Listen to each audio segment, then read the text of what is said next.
Mi imamo danas u Srbiji predsjednika države koji izvanredno zastupa srpske nacionalne interese. Ko 92. Premijera Dačića isto tako. Vučića isto tako. I sve druge. I tvrdim da su izvanredni srpski lideri. Ja im čestitam na tome.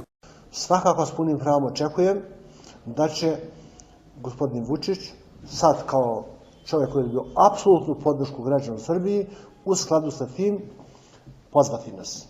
I ne samo zbog toga.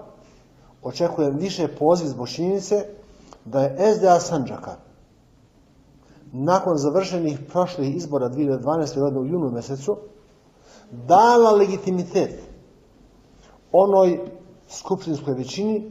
Ja ne vidim nijednog pametnog, normalnog Srbina, kamoli Bošnjaka, da podrži Vučića. Četnika podržati, posle svih zločina, to je ludost. Vučića isto tako. I sve druge.